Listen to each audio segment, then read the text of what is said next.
အားလုံးပဲမင်္ဂလာပါဒီနေ့စပြဖြုံတင်နေတယ်နော်အရင်တော့မတင်ခင်ဒီနေ့ကျွန်တော်ပုံချမ်းကိုရင်မိတ်ဆက်ပေးမယ်ပုံချမ်းကဒီမှာ S7 ကြီးကကျဲအပြော့ပေါ့နော်နောက်ပြီးရင် S7 အ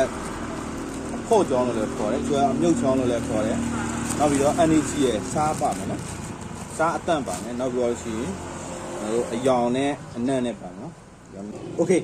ကျွန်တော်စပ်ခေါ်လိုက်အောင်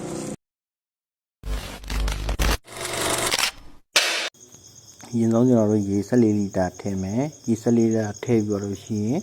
ကျွန်တော်တို့အယောင်လေးထည့်မယ်အယောင်ဘာလို့ကျွန်တော်တို့ရင်ဆုံးထည့်လဲဆိုတော့ကိုလိုချင်တဲ့အယောင်လေးရအောင်နောက်ပြီးလို့ရှိရင်အယောင်လေးလွန်မသွားအောင်ပေါ့နော်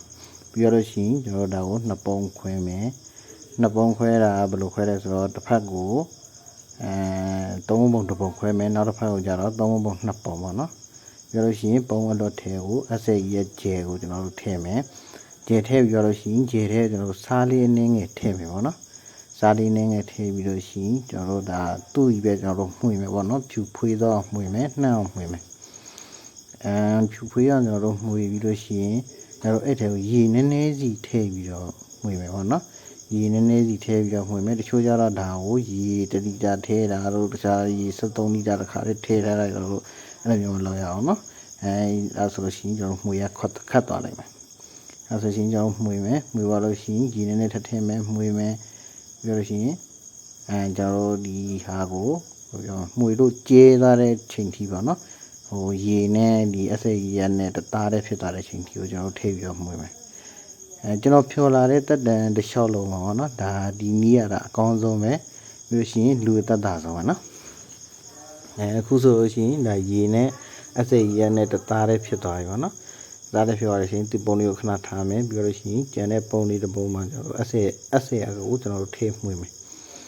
အဆက်ထည့်မှွေလို့ရှိရင်ကျွန်တော်တို့ဒီရေနဲ့အဆက်အနဲ့ကိုတသားတဲ့ဖြစ်သွားလို့ရှိရင်ရပြီပေါ့နော်ရေနဲ့အဆက်ကိုကျွန်တော်တို့တသားတဲ့ဒီလိုနေထားလေးရသွားပြီဆိုလို့ရှိရင်ကျွန်တော်တို့ပထမအဆက်ကြီးရဲ့ပုံလေးကိုကျွန်တော်လောင်းထည့်မယ်လောင်းထည့်ပြီးလို့ရှိရင်ကျွန်တော်တို့တသားတဲ့ဖြစ်အောင်ကျွန်တော်တို့မှွေမယ်ပေါ့နော်မှွေမယ်ဟိုစားတော့15မိနစ်လောက်တော့မှွေရမယ်15မိနစ်လောက်မှွေလို့ရှိရင်ရေပုံးနည်းနည်းလေးခြံထားတယ်နော်ခြံထားတယ်ဆိုတာနောက်ဆုံးမှကျွန်တော်ထည့်မယ်စားလေးပါထည့်ပြီးလို့ရှိရင်သူကပျော်သွားမှာနော်အဲ့ဒီမှာကျွန်တော်စားထည့်မယ်စားထည့်လို့ရှိရင်စီးလာမယ်ပေါ့နော်စီးလာမယ်လေးသွားလိုက်မယ်ဒါဘာမှဖြစ်ဘူးနော်ထည့်ပြီးတော့မှွေမယ်အဲ့ဒါကိုကျွန်တော်10မိနစ်15မိနစ်လောက်မှွေရမယ်ပေါ့နော်10မိနစ်15မိနစ်လောက်မှွေလို့ရှိရင်ဒီလိုနေထားလေးရလာပြီပေါ့ဒီလိုနေထားရလာလို့ရှိရင်ကျွန်တော်နောက်ဆုံးရေထည့်မယ်ပေါ့နော်ကြံနေရေလေးနည်းနည်းထည့်မယ်ထည့်ပြီးတော့ကျွန်တော်မှွေမယ်စားလေးပါကြံခဲ့တယ်ဆိုလို့ရှိရင်သူကရေထည့်လိုက်ရတော့ကြောက်တော့ပျော်သွားလိမ့်မယ်နော်ပျော်သွားလို့ရှိရင်ဟိုချက်ခဲဖြစ်တာတော့ဘာလို့မဖြစ်တာပေါ့နော်ဆုံးမှကျွန်တော်တို့အနံ့လေးထည့်မှွေမယ်ပေါ့နော်အနံ့လေးထည့်ပြီးတော့ရှိရင်5မိနစ်လောက်မှွေလိုက်ပေါ့နော်အနံ့လေးနှံ့သွားအောင်5မိနစ်လောက်မှွေမယ်ဒါဆိုလို့ရှိရင်ကျွန်တော်ဆက်ပြစီဖြော်တာပြီးသွားပြီပေါ့နော်ပြီးတော့ရှိရင်ကျွန်တော်ဒါလေးကိုအဖုံးလေးအုပ်ပြီးတော့ထားရမယ်ဖုံးလေးအုပ်ပြီးတော့တညထားလိုက်ပါပေါ့နော်